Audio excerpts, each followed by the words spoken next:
I mean, I was amazed at how much we laughed, even wearing the exosuits, which were very, very heavy. But I mean, we just found ways of trying to laugh through all of the days, and that was Blunt, cool. She's so, look, you're standing here, but she's so charming, funny, talented. Like every day, no matter how challenging the day was, we did. She made me laugh. You made me laugh from morning to night, no matter how. And it was also, you know, with this movie, it's kind of film we were working very long hours, and then we'd all go back to the conference room and do script meetings and work and on stuff. script meetings. It was a really throughout. collaborative film, you know, and I've said this to you before. It's the biggest film I've ever been a part of, but the most collaborative one, which is surprising. I would have thought with a big studio film, like people get a bit wary of too many ideas, but that it was always the best idea won on this. Just too many ideas. Too many ideas. Like, thought you were going to be like, Blunt's going on again. Thanks anyway Blunt's for that. going off. Yeah. Yeah. Thanks anyway for your notes. I'll pass.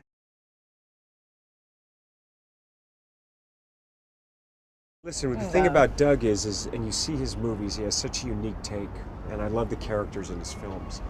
And I spent a good year on the film with him, and you know, luckily, I mean, Emily is an actress we always hoped to get and wanted her to come on, and someone I wanted to work with, and she came on. It was the three of us were working, you know, very diligent for a long time, and the structure of the film was really what Chris McQuarrie wrote.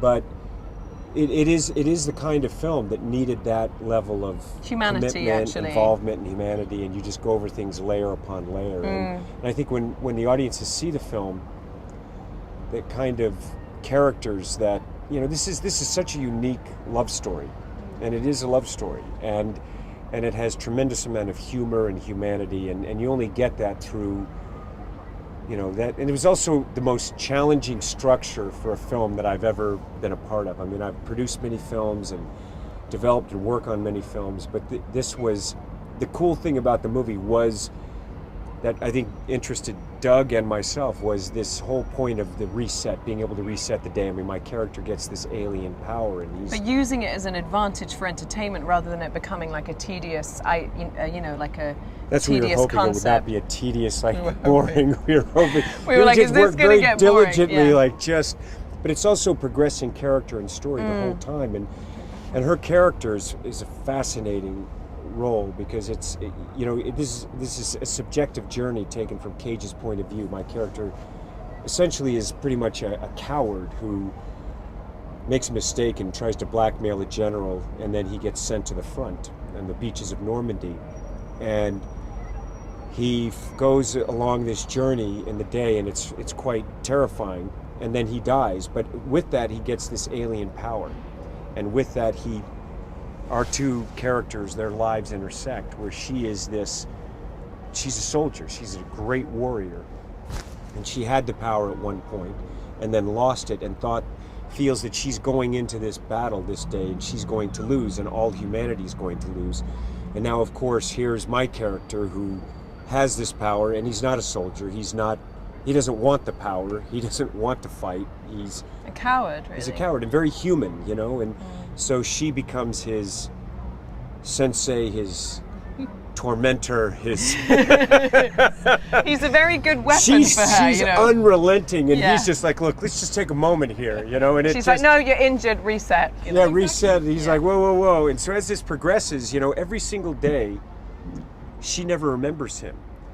And so it has this, of course, he's living through it, and so like an unrequited relationship. Yes, almost, and he learns about her, and the audience learns about her through Cage's journey, and it's just a really very Lyman-esque, and it has the kind of humor that I love in a film. I mean, it's one of the things that he's got a sort of irreverence, hasn't he, Doug, to his films, and you know, I think that's what's so exciting about him. He finds these moments of great spontaneity within a premise and a concept that is very kind of high, like a very high concept sci-fi idea.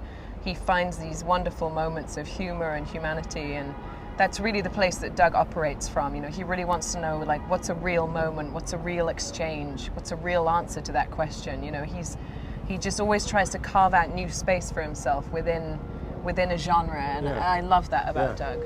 We were constantly searching for those kind of moments. And the thing, I mean, Doug and I talked about right from the beginning is what we wanted was really that full journey for an audience, where it has that drama, and yet it has that kind of character comedy that I love, that are really my roots as an actor, that I like exploring. So constantly with the kind of, and in this film, death is obviously just, it's emotional, but it's also quite humorous.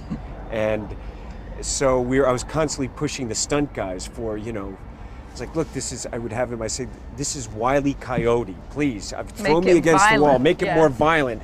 And Doug and I would come up with it and laugh, I mean, that's because that's our sense of humor. All of us were like, how funny this will be, to die this way. It was 100 times, so it was exciting.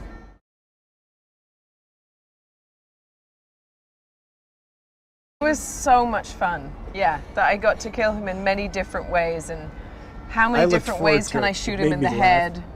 There was one day where I think I shot him like 25 times in the head, and it was kind of amazing, and there were different ways in which I shot him. Do I feel bad about it? Am I kind of nonchalant about it? Do I not want to see? Is it kind of ugly? And I just loved that. I mean, and Tom was so game, that we did days where we just improv stuff. So he was like, why don't we do one where my leg's broken, and I'm saying, I'm okay, and that's the one that's made it into the movie. And at this point, he's so over it, and at first you see him kind of terrified by her killing him, and then it becomes that it's happened so many times that he's like, do it, just do it, just do it. He's just a little shocked. Like, what? She's gonna, and then it was so much fun shooting her. Like we had so many different angles and close-ups, and we get like in here like this and out to just get like she's just like nonplussed by it, where Cage it hurts every time. And he still doesn't like the sight of blood. So it was just it's a cool chemistry wonderful scenes to play and to come up with.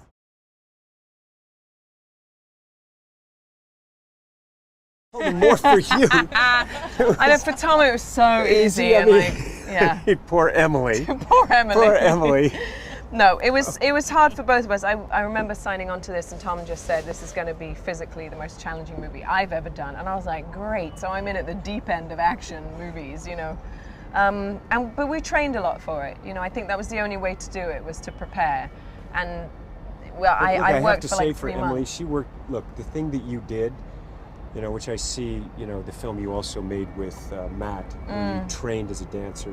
I knew the kind of commitment. It's not because, look, she's a great actress. You needed someone that has the understanding of comedy and drama, and also a sense of a cinematic kind of romantic quality.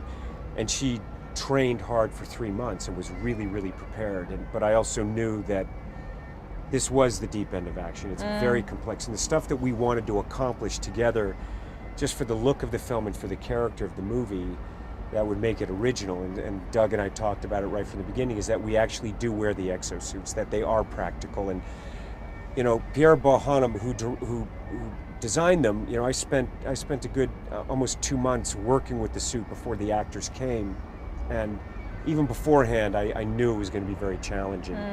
Worked with it to try to figure out what is the action going to be, and it's not just it's character, like the elegance of her character. We would not have been able to get those shots had she not done it, and it's not just action, it's also character and story. So I have a great respect for Emily and what she Tom. did. No, it's true. Jeez. Did I ever tell you that when we were making it? You did, yes, it did. Did. Very it's like old news to me. Yeah, I know. It's just we're bored with it. But these people don't know that. So I just want these people to also know how hard you work. And it's really important, because most people think that you just are in the trailer. That I just swan in and let someone else do it. Exactly. Let someone else do it. That's not true.